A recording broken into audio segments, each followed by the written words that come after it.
Pirates have a reputation, admittedly earned, for being ruthless, bloodthirsty killers. Life on the high seas demanded so much of those willing to brave it that it became customary for new pirates to develop an honorable accord.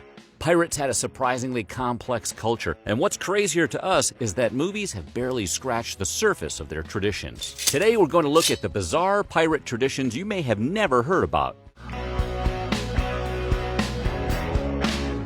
Blackbeard's vessel, Queen Anne's Revenge, brought 40 cannons to every boarding party. Ditto Black Bart's Royal Fortune. Sam Bellamy snatched a British slave ship, the Whydah, and immediately mounted 28 guns port and starboard. William Kidd had 34. You get the idea. If you don't want a short drop and a sudden stop at the nearest port, you'd best be ready to sink whoever crosses you. We get it. It's hard to argue against the thunder of 40 cannons. Unfortunately, it's literally deafening to your crew.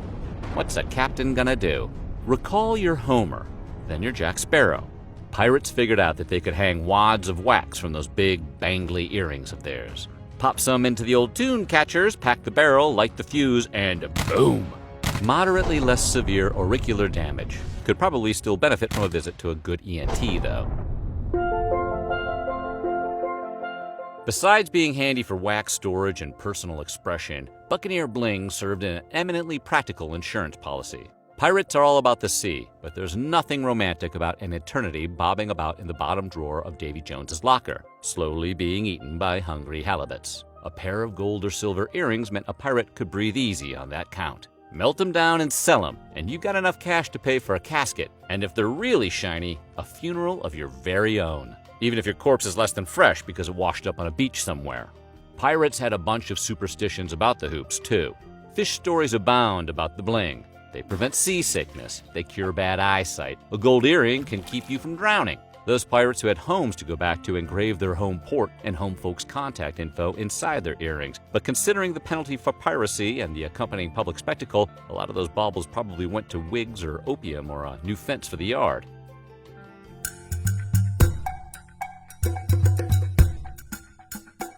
In spite of the freewheeling swashbuckler image we like to put on our rum bottles, pirate life was a little like prison. You spend 20% of your time fighting, stealing, or smuggling, and the rest is pretty much standing around doing chores, going through the exact same routine every day. Most pirates were dudes, but dudes have needs, and even pirates need love.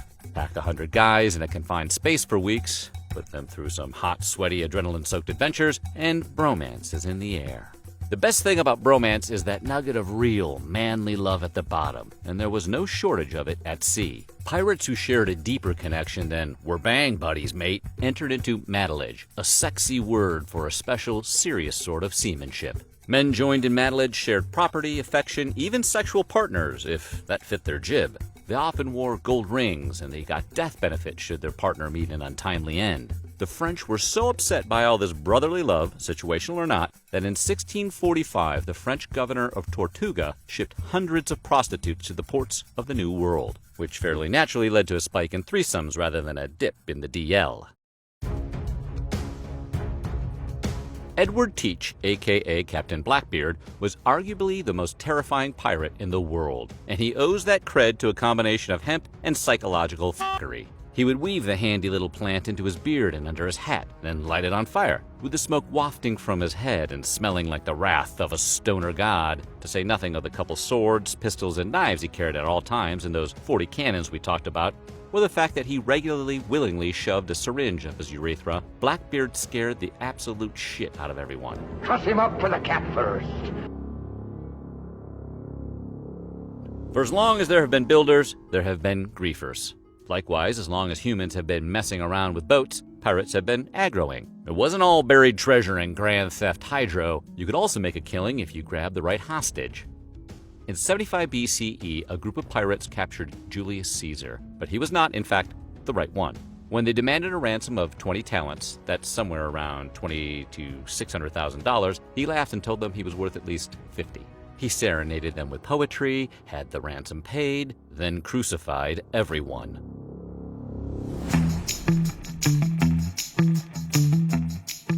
Under the ever-present threat of scurvy, tetanus, syphilis, gangrene, and bodily injury, veteran pirates could get pretty raggedy. Some of them were out an eyeball or two, but others wore those iconic eye patches to preserve their night vision. If you've ever squeezed one eye shut to keep from stubbing your toe on your way to the bathroom at 3 a.m., you know exactly what we're talking about. Even on modern ships, the quality and intensity of light changes dramatically above and below deck, and a pirate had to be able to swash and buckle and navigate stairs without breaking his neck.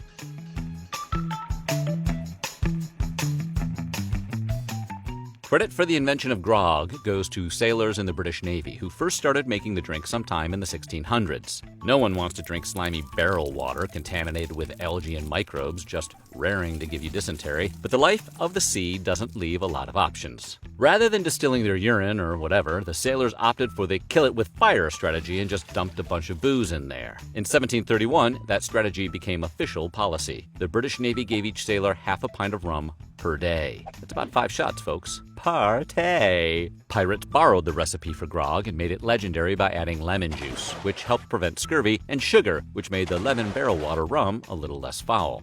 Truly a drink to put hair on your tongue and a tingle in your chest.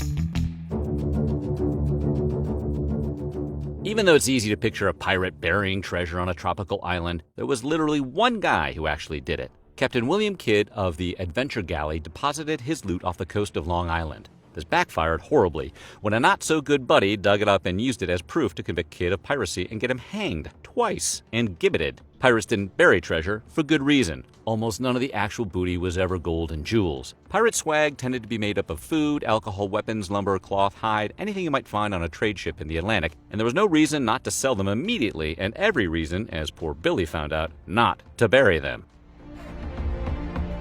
Piracy was more than a bit of a bad old boys club, so the few women who crashed that club had to be smarter, meaner, and tougher than hell. Anne Bonny, for example, served aboard the pirate ship Revenge as the awesomely named Captain Calico Jack Rackham's first mate and lover in 1720. Her friend Mary Read served as well, dressed as a man. Their careers ended when the ship was captured and they went to jail, for which Bonny blamed Calico Jack. She cursed him after his execution, saying, "Sorry to see you there, but if you'd fought like a man, you would not have been hanged like a dog." While there is some evidence pirates did use walking the plank as a form of psychological torture, there is not evidence to prove it was widespread practice. It got its roots not in fact, but in the rise of pirate mania in 19th century entertainment. Have you any last words before you walk the plank, sir? People don't walk the plank!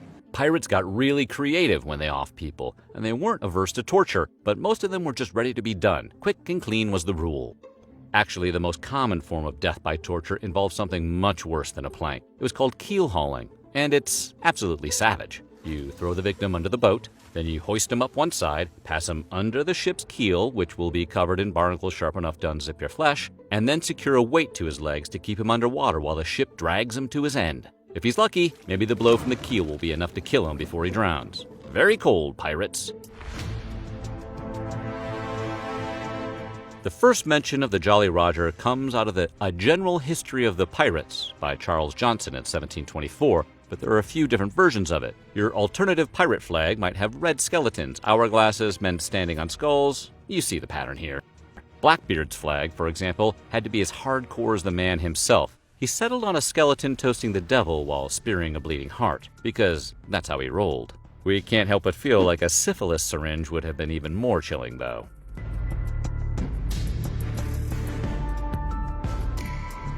The Jolly Roger flag that flew from pirate masts was terrifying before it was a cliché, but the most dreaded sea flag was red, not black. A ship hoisting a red flag warned its enemies that no mercy would be given to a captured ship. Everyone on board would be slaughtered on sight. The flag was called the Bloody Red, and if it went up, sailors, even other pirates, under siege would, more often than not, say, "No thanks," and jump ship. Talking of cold mofos, pirates did historically maroon people when they did something wrong enough. It was one of the worst death sentences you could get because it was slow. Typically, those marooned were the big-time screw-ups, disgraced pirates who violated the rules of their ship. They were dumped on an isolated sandbar with just the clothes on their backs, a small portion of water, and a weapon for short-term survival. And if they were cowards, you know. It'll be one pistol as before, and you can be the gentleman and shoot the lady and starve to death yourself. Some men actually managed to survive being marooned. Another pirate crew might discover and rescue them, but as you can imagine, it didn't happen very often. The Atlantic is a big place, and since pirates don't bury treasure, there's not a lot of impetus to go sniffing around desert islands.